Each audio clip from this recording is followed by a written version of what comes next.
मुख्यमंत्री डॉक्टर मोहन यादव पहुंचे देवास रोड स्थित कपड़ा उद्योग निरीक्षण के साथ ही मजदूरों से की चर्चा। मीडिया से चर्चा में कहा, उज्जैन में बनने वाला गारमेंट प्रोडक्ट अमेरिका में झंडे गाड़ रहा है। कल ग्वालियर में रीजनल कॉन्क्लेव होगा। आज भोपाल से नए उद्योग का लोकार्पण किया जाएगा। उन्होंने कहा, खुशी की बात यह है कि इस उद्योग में उज्जैन और आसपास के क्षेत्र की बहनें कार्य कर रही हैं। कल नीमच, मक्सी सहित कई क्षेत्र में उद्योगों का भूमि पूजन होगा। यह सिलसिला लगातार जारी रहेगा।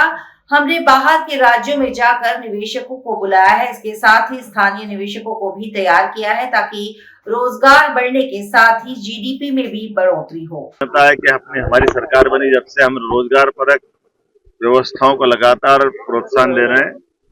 मैं आज उज्जैन में भी मैंने बेस्ट एंटरप्राइजेस के फैक्ट्री में अंदर विजिट की है और मुझे इस बात का संतोष है कि बेस्ट एंटरप्राइजेस के माध्यम से हमारे उज्जैन में कपड़े बनकर के तैयार होकर के अमेरिका में निर्यात हो रहा है, इंग्लैंड में निर्यात हो रहा है। ये जो विदेशी क्षेत्र में निर्यात करना, ये अपने आप में हमारी अपनी उज्जैन की साख भी बढ़ाता है, प्रदेश की साख भी बढ़ाता है।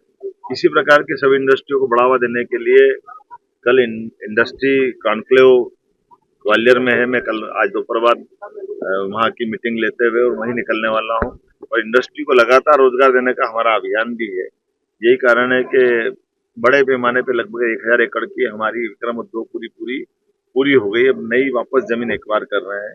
ऐसे कई और अलग अलग प्रकार के सेक्टर में काम करते हुए सभी सेक्टर से युवाओं को रोजगार मिले, महिलाओं को रोजगार मिले, किसानों को, महिलाओं को, युवाओं को, गरीब को जीवन में उनका अपना जीवन बदले। सरकार यही काम कर रही है और मुझे इस बात का संतोष है कि इस दिशा में जो हम काम कर रहे हैं उसका समाधान भी दिख रहा है और उसके रिजल्ट भी आ रहे हैं।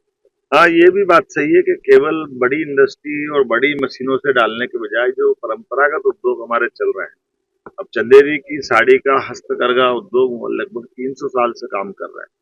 हाथ से इतनी मेहनत करके कोई साड़ी कितनी सुंदर बन सकती है।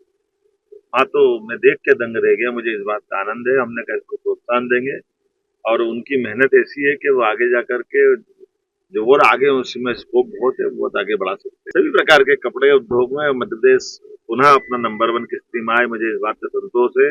आज कॉटन आधारित कपड़ा उद्योग में विश्व का भारत 30% हिस्सा अपने यहाँ बनाता है पूरे विश्व का, और मध्य प्रदेश ने तो कॉटन के मामले में सारे रिकॉर्ड तो होती हैं और इसीलिए हमने कहा कि हमारी फसल में कॉटन को पुनः प्रोत्साहन देने की जरूरत है और खासकर जेनरिक अर्थात और जो जैविक कॉटन है उसको उत्पादन करने के लिए किसानों को विशेष प्रोत्साहन दे। सभी प्रकार के उज्जैन मध्य प्रदेश सभी प्रकार के विकास के कामों के दरकार में है और सिंहस्थ तो 12 साल में एक बार आता है। हम तो प्रयास कर रहे थे हर साल भी लोग इतने आए तो सारा प्रबंधन कर दे, इसलिए निवेश की और विकास की सभी संभावना पे काम। मेट्रो सिटी तो बहुत जल्दी हमने मंजूर कर दी है। मेट्रो सिटी, मेट्रोपॉलिटन सिटी, उस मेट्रो ट्रेन इंदौर से उज्जैन आने के लिए अरविंदो मेडिकल कॉलेज से उज्जैन तक का 10,000 करोड़ का प्रोजेक्ट हमने मंजूर किया है।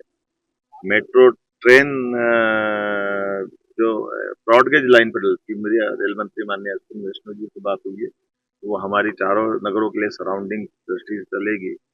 इसी प्रकार से मेट्रो सिटी की कल्पना है जिसके माध्यम मेट्रोपॉलिटन सिटी के माध्यम से उज्जैन, इंदौर, देवास और धार के कुछ हिस्से मिलाकर एक समग्र प्लानिंग बना जाए और केवल उज्जैन, इंदौर, धार, देवास नहीं, यही कंसेप्ट भोपाल में, ग्वालियर में, जबलपुर में, सभी महानगरों की दृष्टि से इसका बड़ा कम्पैक्ट प्लान बनाने का योजना है। उसको बहुत जल्दी ये धर्मस्व का यहाँ चालू करने का मतलब है कि प्रदेश के धर्मस्व की जो अलग अलग भूमियां है जो शहरी क्षेत्र में आ गई तो उससे मंदिर के साथ जो उनकी कठिनाई बढ़ रही है, अतिक्रमण हो रहा है, बाकी चीजें, तो उसका ठीक से नियोजन किया जाए ताकि जमीन के बदले में उनको ग्रामीण क्षेत्र में अगर खेती करना तो गाँव की जमीन दे दें और उस जमीन का बेहतर प्रबंधन करें ताकि मंदिर की दृष्टि से आर्थिक कोई नुकसान नहीं हो, लेकिन विकास के मामले में मंदिर के अंदर उसका लाभ दिखे। मेडिसिटी तो करने वाले भूमि पूजन, हाँ, बहुत जल्दी भूमि पूजन